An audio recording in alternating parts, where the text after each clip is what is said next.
মুসলমান ভাই, এই দাড়ির এত দাম, অথচ একটা হিন্দু যদি এত বড় বড় দাড়ি রেখে ঘোরাফেরা করে, খোদার কসম হিন্দুর এই আমলটা হবে না। কারণ হলো একটাই ডিফারেন্স, আমরা দাড়ি রাখলে কবরে আযাবের ফেরেশতা পাঠাতে আল্লাহ লজ্জাবোধ করে। একটা বিধর্মী যদি দাড়ি রেখে কবরে যায় এই সুযোগ সুবিধা পায় না। কারণ কি? কারণ একটাই, আমরা নবীর কলেমা মানি, নবীকে মানি, তারা মানে না। জোরে জোরে বলা যাবে কি ঠিক কিনা? অতএব আল্লাহ ডাক, তোমরা যদি জান্নাতের মালা গলায় পড়তে চাও, এই সনদ তোমরা গ্রহণ করো, এই সার্টিফিকেট তোমরা গ্রহণ করো, এই প্রতীককে ভালোবাসো। যখনই এই প্রতীক তোমরা ভালোবাসবা, আমি আল্লাহ ঘোষণা করলাম তাৎক্ষণিক তাদের জন্য একটা সুন্দর ধর্মের মধ্যে আমি গণিত করব। সেই ধর্মটার নাম কোরআনে আল্লাহ ঘোষণা করলো, ইন্নাদ-দীনা ইনদাল্লাহিল ইসলাম। আল্লাহু আকবার। যখনই একটা ইহুদি খ্রিস্টান নাসারা বৌদ্ধ যে ধর্মের হোক না কেন কলেমা পড়লো, আল্লাহ কয় সাথে সাথে তার জন্য আমি সম্মানিত একটা ধর্ম দান করলাম, ইসলাম। আপনারা সকলে বলুন তো, ইসলাম ধর্মের মধ্যে শান্তি আছে না নাই? যারাই ইসলাম ধর্ম কবুল করলাম, আল্লাহ ডাক কয় খবরদার খবরদার, ওয়ালা তাকুনু মিনাল মুশরিকিনা মিনাল্লাযিনা ফাররাকু দীনাহুম ওয়া কানু শিয়া কুল্লাইহিম ফারিহুন। খবরদার মুশরিকদের দলভুক্ত হওয়া যাবে না, কারণ তারা নিজেদের ধর্ম বাছাই করে নিয়ে বিভিন্ন সম্প্রদায়ে পরিণত করলো। অনেক আলোচনা, তবে তোমরা জেনে রাখো, একটা ধর্ম স্বীকার করার পর, আমি ইসলাম দিলাম কলেমা পড়ার পর, আর ইসলাম ধর্মের মধ্যে যারা আসলা তাদের জন্য একটা সনদ দিয়ে দিলাম, নাম দিয়ে দিলাম মুসলমান। আর মুসলমানকে জান্নাতে যাওয়ার জন্য আমি আল্লাহ দান করে দিলাম পয়গম্বরের হাতে আল কোরআন। আল্লাহু আকবার বলেন। এই কোরআনের দাম আছে না নাই? কাদের জন্য? যারা কলেমা স্বীকার করেছে তাদের জন্য। আমরা যারা কলেমা স্বীকার করে মুসলমান হইলাম, আল্লাহ ডাক কয় বান্দারে, যখনই আমার কোরআন শরীফ দুইটা তোমরা পড়ার জন্য বসবা, যায় নামাজে হোক বা যেখানে হোক না কেন, আমি আল্লাহ এত খুশি হইয়া যাই, বান্দা কোরআন শরীফ নিয়ে বসলে আমি আল্লাহ তোমার পাশে গিয়ে বসি, তারপরে তোমার জবাব দেই, কথার জবাব দেই। শুধু তাই না রে বান্দা, প্রতিটি হরফের বিনিময়ে 10টা করে নেকি দান করি। আপনারা সকলে জবান খুলে বলেন তো, একই কোরআন আমরা পড়লে আমার আল্লাহ কাছে এসে বসে, আদর দিয়ে কথা বলে, তারপরে জবাব দেয়। একটা বিধর্মী যদি কোরআন শরীফ রাত দিন 24 ঘন্টা, সারা রাত 24 ঘন্টা যদি পড়াত করে আর চুমা খায়, আদর করে, আপনারা জবান খুলে বলেন তো, আল্লাহ কি তাদের কাছে গিয়ে বসবে? কেন বসবে না? তারাও মানুষ, আমরাও মানুষ, তারাও আল্লাহ সৃষ্টি করেছে, আমাদেরও আল্লাহ সৃষ্টি করেছে। ভাইজান, আল্লাহ কয় তখনই আমি তোমাদের পক্ষে আসবো যখনই তোমরা পয়গম্বর অনুগত করবা, যখনই তোমরা পয়গম্বরকে ভালোবাসবা, তখনই আমি আল্লাহ তোমাদের বিজয়ের মালা গলায় পরাবো। যেখানেই আল্লাহ বলে, তার আগেই আমি রাসূলের পায়তারা করার জন্য, অনুগত করার জন্য তোমাদের আদেশ করেছি। মুসলমান ভাইরা, নামাজের বেলা যাইবেন, আগে সুন্নত পড়তে হয়। যে কোনো কাজ করবেন আল্লাহর ফরজের আগে সুন্নত আদায় করতে হয়। আমি এক কথা আপনাদের মাঝে বুঝাই, নবীর কলেমা ছাড়া, নবী ছাড়া আল্লাহ ওয়ালা হওয়া যায় না। মসজিদে ঢুকলে আল্লাহ কবুল করে না। তাহলে আপনাদের কাছে আমার দাবি হলো, নবী ছাড়া যদি আমরা জান্নাতের মালা গলায় না পড়তে পারি, ওই নবীর বিরুদ্ধে যারা কথা বলবে, রক্ত থাকা পর্যন্ত তাদের ছেড়ে দেওয়া যাবে না বলে ঘোষণা করা হলো। একটু চিল্লা বলা যাবে কি ঠিক কিনা? তবে আমরা যারা নবীকে ভালোবাসি, আল্লাহর দলে যারা আমরা যোগদান করেছি, আমরা ইতিহাস প্রমাণ করেছি, এখনো আমরা প্রমাণিত করে আসি, মুসলমান যারা জীবন চলে যেতে পারে, কোন জাতির সামনে তারা মাথা নত করতে পারে না। প্রয়োজনে জীবন যাবে, এ জাতি কোন জাতির সামনে মাথা নত করে না। একটু জোরে জোরে বলা যাবে কি ঠিক কিনা? অতএব আসুন আমরা মুসলমান, সংক্ষিপ্ত আকারে আমি আপনাদের মাঝে আলোচনাগুলো বোঝাচ্ছি। এই মসজিদ ঘর কাদের জন্য? যারা মুসলমান তাদের জন্য মসজিদ ঘর। আসুন আমরা আলোচনার দিকে চলে যাই। একটু জবান খুলে আওয়াজ দিয়ে সুন্দর করে কলেমা দেন, লা ইলাহা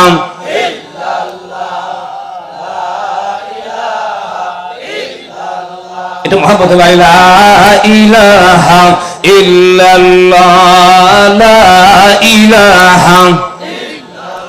দুঃখ ছোঁয়ার জায়গা নাই। আল্লাহ কই অবশ্যই রাসূলের অনুগত না করা পর্যন্ত আমি আল্লাহ ওয়ালা হতে পারবো না। অথচ আজকে বাংলাদেশের মধ্যে পীরের অভাব নাই, বায়াতের অভাব নাই, খাজা বাবা, দোয়েল বাবা, কেবলা বাবা, ল্যাংটা বাবা, কত বাবা বাংলাদেশের মধ্যে নামছে ভাই, একটু জোরে বলা যাবে কি ঠিক কিনা? আচ্ছা, বেশি বাপ কি ভালো? এক বাপ যদি 4 বিয়ে করে, আপনারা বলেন তো 4টা মা মানা যায় কি না? কথা কয় না কেন? একটা বাপ যদি 4 বিয়ে করে, 4টাই মা। ছেলে মানবে, মিয়া মানবে, ভোট মানবে, কোট মানবে, আল্লাহর কোরআন মানে, আল্লাহর নবীও মানে, একটু জোরে জোরে বলা যাবে কি সুবহানাল্লাহ? তাহলে এক বাপ 4 বিয়ে করলে 4টা মা বিলা স্বীকৃতি দেওয়া যায়। এখন আপনাদের কাছে আমার প্রশ্ন হলো, একটা মা যদি 4 বাপ বানায়, আর মানা যায় না? খ্যা বাপ বানালে যদি মা যদি মানে বাপ যদি মা বানায় মানানো যায়, অর্থাৎ বিয়ে করলে 4টা মা মানা যায়। কিন্তু আমার এক মা যদি 4 বাপ বানায়, আমিও মানি না, বিটিও মানবে না, গ্রাম মানবে না, ইউনিয়ন মানবে না, থানা মানবে না, ভোট মানবে না, কোর্ট মানবে না, কোরআন মানে না, হাদিস মানে না। তাই যদি হয়, তোমরা কেন এত বাপ বানাও? বেশি বাপ আল্লাহ ভালোবাসে না। জোরে জোরে বলা যাবে কি ঠিক কিনা? আজকে তোমরা তরিকে না ঘরে দুঃখের কথাগুলো বলতে হয় ভাই। রসুল আল্লাহ কয় অনুগত্য করা লাগবে আসলে রসুলের, তারপরে বায়াত গ্রহণ করা লাগবে রসুলের। এই যে বন্ধের দলেরা, তবে আপনাদের ময়মনসিংহ জেলার মধ্যে নাই, আমাদের জেলার মধ্যে এগুলো আছে ভাই। আরে নামাজ নাই, রোজা নাই, গাঁজা খায়, বিড়ি খায়, মদ খায়, চোখ বড়, চুল বড়, হায় হায় অবস্থাগুলো আপনারা জানেন। এক ওয়াক্ত নামাজ পড়ে না, গলার মধ্যে টুন টুন টুন টুন টুন টুন বাজায় গান গায়, আর বিড়ি খায়, মদ খায়। আল্লাহ কয় টুনটুনির মধ্যে আমি আল্লাহ নাই। আমি আল্লাহকে পাইতে হলে কদি আফলাহাল মুমিনুনাল্লাযীনা হুম ফি সালাতিহিম খাশিউন। আল্লাহু আকবার বলেন। যদি তোমরা আমি আল্লাহকে পেতে চাও, সফলতা অর্জন করতে চাও, টুনটুনি বাজানা সালাতের মাধ্যমে, নামাজের মাধ্যমে আমি আল্লাহর নৈকট্য লাভ করা যাবে। একটু জোরে জোরে বলা যাবে কি ঠিক কিনা? তবে কোরআন সিয়া বলছি, পীরের বিরুদ্ধে কথা বলবো না। হক্কানি পীরের দাম আছে, সম্মান আছে, ইজ্জত আছে, কদর আছে। হক্কানি পীরের সাথে অবশ্যই আমরা মহাব্বত আর ভালোবাসা দেখাতে পারি, যেই পীরের মধ্যে রসুলের অনুগত্য আছে। সিল্লা বলেন ঠিক কিনা? যদি দলিল চান, আল্লাহ কোরআনে বলছে মাইয়ুতিউর রাসূলা ফাকাদ আতা আল্লাহি ওয়া মান তাওয়াল্লা ফামা আরসালনাকা আলাইহিম হাফিযা। আল্লাহু আকবার বলেন। আল্লাহ কই যারা রাসূলের অনুগত্য করলো, আমি আল্লাহর অনুগত্য করা হলো। তাহলে এই আয়াতের দ্বারা বোঝা গেল, যার মধ্যে রাসূলের অনুগত্য আছে, সুন্নাত আছে, রাসূলের তরিকা আছে, কোরআন সে বলে গেলাম, তার হাতে বায়াত গ্রহণ করা জায়েজ আছে হাজারো বার। যার মধ্যে রাসূলের অনুগত্য নাই, আল্লাহ কয় তার সাথে আমি নাই, আল্লাহর বান্দারাও থাকতে পারে না। জোরে জোরে বলুন না ঠিক কিনা? আমি কুষ্টিয়া জেলার মধ্যে যাইতেছিলাম ভাই, এই ওয়াজটা আমি প্রত্যেকটা মাহফিলে দেই। 3 জন মানুষের দিকে তাকা দেখি, 3 জন মানুষ রওনা করছে। আমি গলার মধ্যে তাকা দেখি 14 হাত তসবিহ গলার মধ্যে ঝুলা রাখছে। এরকম ভণ্ড আছে না? খালি তসবিহ, এত বড় তসবিহ ঝুলাইছে। টাকা দেখি বড় বড় গোটা, মাথায় দেখি লাল তেনা পেশা রাখছে, হাতের মধ্যে লাল তেনা। আগায় গেলাম, যা দেখি মুখ ভরা দাড়ি, সালাম না দেখি পারি আসসালামু আলাইকুম ওয়া রাহমাতুল্লাহ। টাকা দেখি মুখ ভরা দাড়ি, দোয়া না করে কে পারি আল্লাহ দিও জান্নাতের মধ্যে বাড়ি, আরো দিও হুর আর নারী। কিন্তু দাড়ির সে মোষের দিকে টাকা দেখি, দাড়ির সে 2 ইঞ্চি লম্বা মোষ। আছে না নাই? কথা বলেন আছে না নাই? আমি জিজ্ঞেস করলাম, দুলাভাই কোরআন হাদিস খুঁজে দেখলাম দাড়ির দাম আছে, মারহাবা কর। কি দাম? আগেই তো বলছি, রাসূল ঘোষণা করে গেল, দাড়িওয়ালা ব্যক্তি কবরে গেলে আল্লাহ আযাবের ফেরেশতা পাঠাতে লজ্জাবোধ করে। তাহলে দাড়ি রাখা ভালো না ভাই? দাড়ি তো রাখি না। বর্তমান বাংলাদেশের যুবকেরা শতকরা 100% দাড়ি রাখছে কিন্তু সুন্নতি দাড়ি নাই, ক্রিটিসাইজ দাড়ি আবার রাখে তো নাই। আমাদের মতো দাড়ি যারা আমরা রাখছি এগুলো ডিনাই করে কথা বলে, তবে আপনাদের জেলায় মনে হয় নাই। আমি তো 26 বছর আগে আমি আয়নায় দিয়ে মুখ দেখেছি যে কয়েকটা দাড়ি এখনো দেখি টাকা সেই কয়েকটাই দাড়ি আছি। 24 বছর কম মাদ্রাসা আমি শিক্ষকতা করি ভাই, দাড়ি বেশিও হয় নাই, আগের চেয়ে কমেও নাই, বাড়ে নাই। তাহলে এটা কি আমার কি দোষ? আল্লাহ যা দিয়েছে তাই। কিন্তু আমার মতো মৌলানাদের নাম কিছু মানুষ পড়াইছে ছাগলিয়া মুন্সি, মানে এই দাড়ির জন্য। আপনাদের জেলায় আছে কি?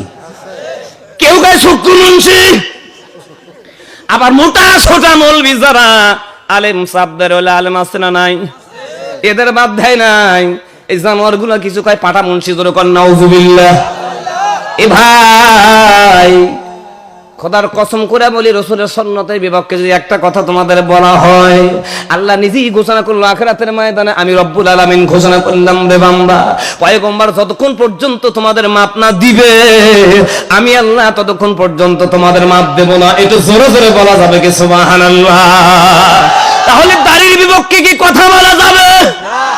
যুবদল হিসাব কিতাব করে লও, কখন বান কোন সময় আজরাইল আসে তোমার জান কবজ করে নেয়, কবরে তোমার আযাব শুরু হয়ে যাবে। এ ভাই আজকে দাড়িওয়ালা ব্যক্তির সম্মান যদি রাসূল দেয় তাহলে দাড়িগুলো রাখতে হয় রে ভাই। আজকে কিছু যুবককে যদি বলা যায় ভাইজান দাড়ি রাখেন, কয় হুজুর দাড়ি তো রাখতেই বলেন, ব্যাপার এক জায়গায়, অসুবিধা এক জায়গায়। কোন জায়গায়? কয় হুজুর দাড়ি রাখলে বউ থাকে। এরকম প্রশ্ন করে কি করে না?